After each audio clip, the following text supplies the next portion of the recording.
Welcome to the Pet Loss Journals podcast. I am your host Louise. This podcast is all about the reality and impact pet loss has on our lives, and I will be discussing my personal journey through pet loss. So if you are struggling on your own pet loss journey, then this is the podcast for you.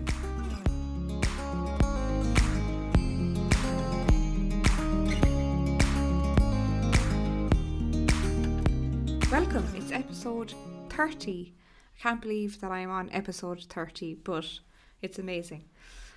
This week's journal entry is from the 26th of October 2021, so a few days after my dog's 2-year anniversaries. So it's a little bit of a long one, so I will jump in.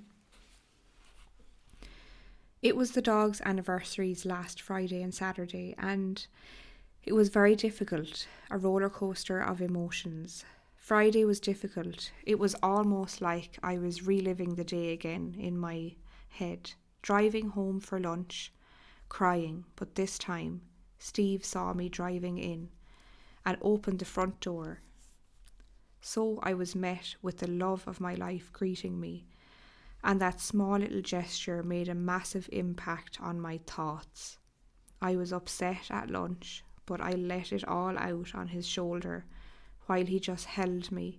There was no judgment or shame, just love. He picked me up from work and we just drove straight up to Fanor Beach. When we got there, I went to open the boot to put on my boots, and there were 2 white and pink roses lying there. He said, I thought it would be nice to let them float into the sea in memory of the dogs. I just couldn't believe he had thought to do such a kind thing for me and for the dogs. We had a lovely stroll together along that beautiful beach, and I let the roses float into the water together. Every time I go to that beach, I can almost feel the energy of Ozzy and Moose, because I truly believe that is where they absolutely loved to go. They were so happy when we brought them there, and I like going somewhere remembering their happiness, their excitement and fun. We took some beautiful pictures before the sun went down. The one thing I've learned is that what happened to me was traumatic and real and awful, and it's fine not to be healed from it. Just accept that some people don't understand or care very much, but that's okay, because others, the ones in my life that do care very much, my friends and family, I am lucky to have their support. The feelings in the house and back garden will change over time. I just have to be patient and gentle with myself. Loss is incredibly painful, but it's only been 2 years. I miss you so much, my beautiful dogs.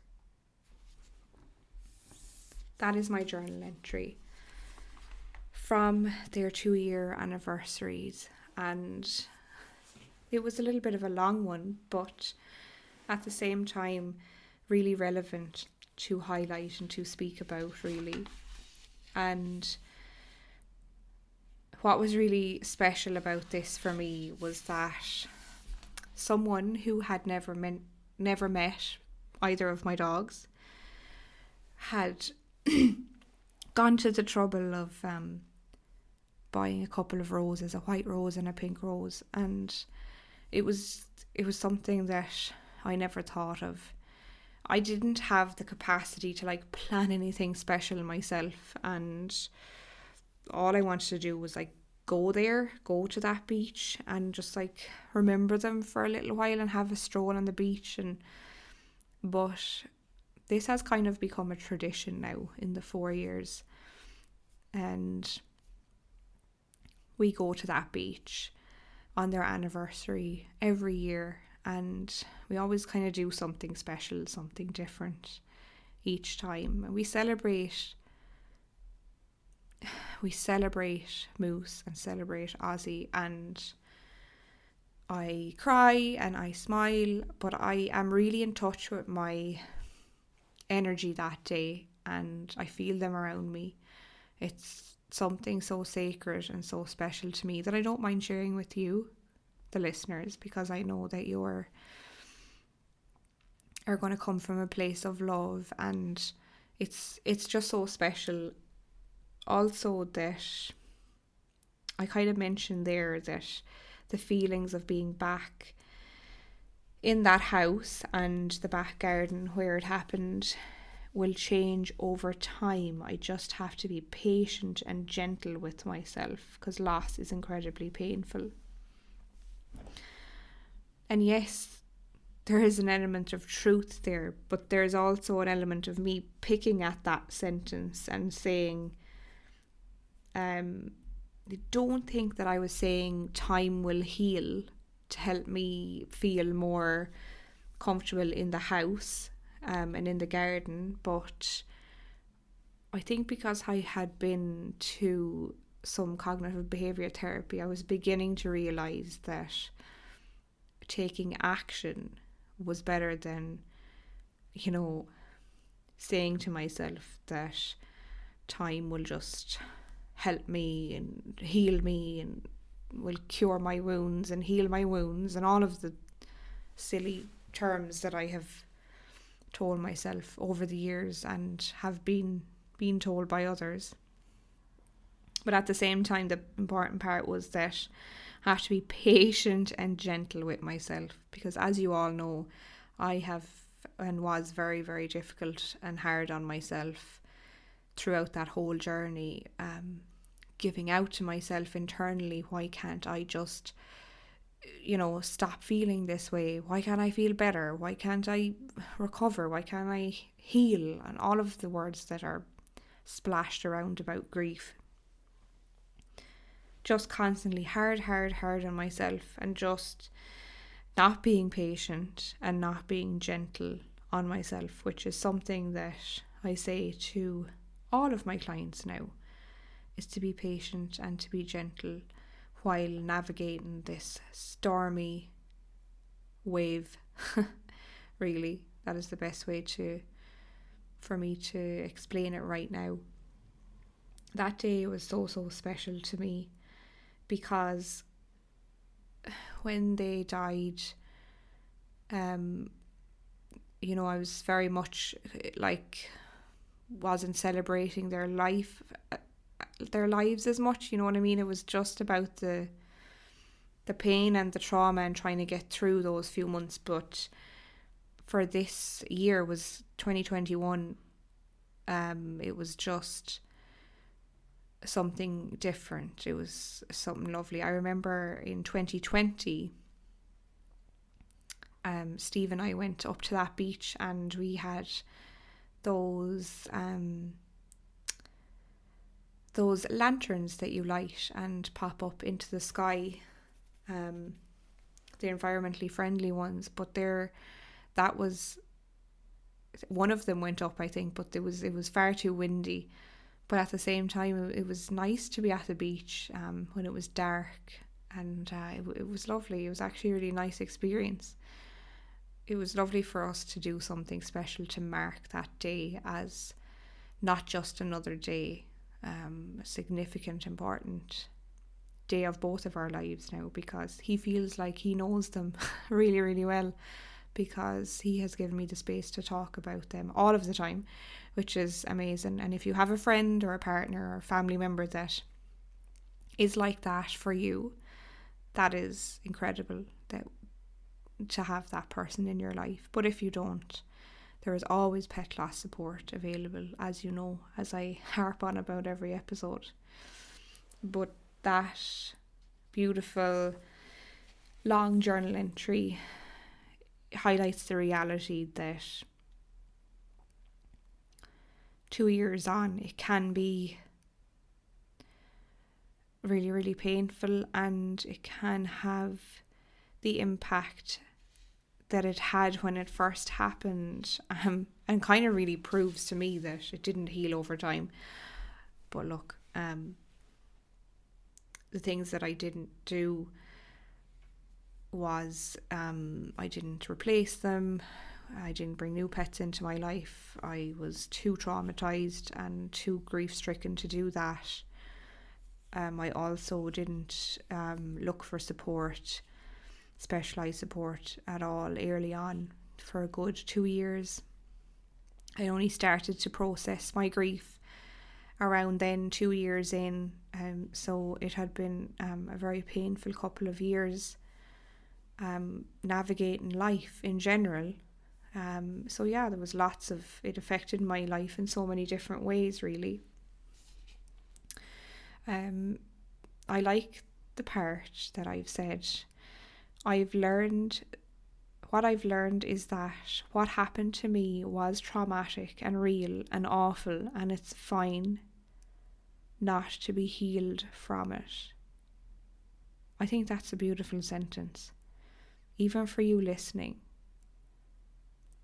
it's okay to not be healed from it right now. It's okay. And that I was clearly having awareness of what happened to me was traumatic and real and awful. It's not that I was sitting in the victim space or feeling sorry for myself, but I think that I was finally realising the enormity of what happened to me, of the amount of loss, the absolute importance and enormity of it. I was finally believing that what happened to me was tragic and was something that deeply affected my life, that no one in the world could truly understand, only myself. And I was actually starting to understand this now and looking at it for what it was. And I was saying that just accept that some people don't understand or care very much, but that's okay because the others in my life do care very much. So there were people in my circle that did not understand, and openly said that they did not, and that I accept that. That is okay. I don't expect everybody to understand or try to contemplate it of the intensity of what happened. And in general about pet loss grief, it's hard for some people if they've never had that connection with an animal or lived with them 24/7 in a house, you know what I mean? So it's hard for me to be hard on those people, but we often expect so much from others who have maybe given us incredible support in other areas of our life down through the years, and we kind of have these expectations of these people that they're going to be incredible for me while I'm grieving the death of my pets. They're going to be they were amazing for me with A, B and C, and this time they are. And when it comes down to it, then they either openly say that they don't understand and they're distanced from you, or they don't openly say that they don't understand and they are just distant and just unsupportive. So having these expectations on others can be really damaging for us, even in all areas of our life. And that's something that I learned while experiencing pet loss. It really opened my eyes to trying to let go of expecting others to support me in my life with particular issues or problems or challenges and struggles. Is my inner circle became smaller. Now some of you may have experienced this as well. My inner circle became much smaller after the death of my dogs. I started to put boundaries in place around who I felt were, in inverted commas, safe people. And you've heard me say this, you're like, Louise, you've said this before. And I'm laughing at myself because I just love using that term. Because who is a safe person for you in your life? Who who is a person that you can openly talk to? Whether that's a voice note, whether that's a phone call, whether that's meeting for a coffee face to face, a walk, a chat, a video call. Who is that one person or a couple of people in your life that is that safe person for you, that you feel will never judge you, will be a listening ear, will not criticize or analyze the things that you have said, or will not try and fix? And there's so many people that will try and fix. I need to fix this for you. I'll do this for you. I'll bring you here. I'll go there. Let's do this. Let's book a holiday. I could ramble on about it, but a person that can sit with you in that pain and in that grief, and not have to constantly be trying to fix, be trying to offer advice or anything, that will just hold you, that will just listen to you, that will just offer a hug, that will offer a cooked meal, that will offer to get you the shopping, anything. Just a listening ear, that person that truly listens to you with an open heart, who does not respond with a story of their own, which does not close down the conversation, that does not dismiss, minimize you. Who are these people? Write those down in your journal and talk about these people. Write a little paragraph about what that person or people mean to you, how they've supported you, what are the attributes that shine through for you. That will really highlight your needs and how your needs need to be met in life, and will really help you to remove those expectations of others. If there are others in your life that you are expecting, that you feel that resentment is building because they have not been there for you, they haven't texted, they haven't picked up the phone, they haven't even messaged, they haven't called over, and they knew how much your pet meant to you. They knew. But maybe they just didn't truly know or truly understand, or they feel uncomfortable, or they don't know what to say, and they don't know how to offer help or support, or they feel that, well, it was only a pet, sure, she must be over it already. It's not like she lost a human in her life. So start to evaluate the safe people in your life. And I think this is really what this journal entry is all about, is to evaluate those safe people and to be able to be emotionally honest, to tell the truth about yourself, about your story, about your loss, your experience, your grief to that person in a way that feels comfortable to you, in a way that feels incredibly non-judgmental and safe for you, so that you know that you can do that again and again and again. And then vice versa, for when that person needs you to be that listening ear, when that person needs you to give that hug. There is a lot of support that people can offer by just listening and sitting with that person in the present moment, resisting the urge to fix, to analyse, to give advice, those three things. To resist those three things, but just to sit with people,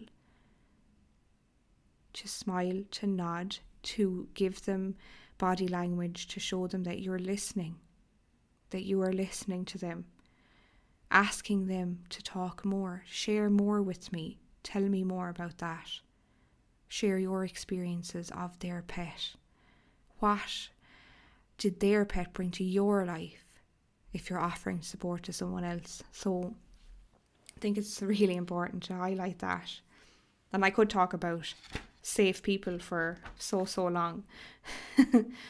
But if that is something as well that you've been thinking you want to celebrate the lives of your pets that have passed away, that have died, around their anniversary time, or special dates that mean something to you, there is actually quite a few ideas that I spoke about and ways to memorialize your pet that I spoke about over on Patreon in the episode, the deep dive Q&A. And it really is a deep dive because it was an hour long. And it was actually all of the most commonly asked questions that clients talk about in session, in the groups or in the one-to-one sessions that I do with clients. And I really delve deep into each question. I will be doing another one of those, I would say, in the future, and it would be great if anybody has any other questions. I'm happy to answer those. I often put up question boxes on Instagram that people pop their questions in for the podcast, but take a listen to that if you were looking for specific ways to memorialize your pet or to do something really special on anniversaries or special dates. That episode is packed full of amazing ideas for you that I have researched and looked up and everything for that episode over on Patreon. The link for the Patreon is always in the show notes of the podcast. So you click that and you join, and it's as simple as that. You listen away then. So yes, that is for today, for this week. And another little thing is how I signed off this beautiful journal entry this time was, my beautiful dogs, I miss you both so much.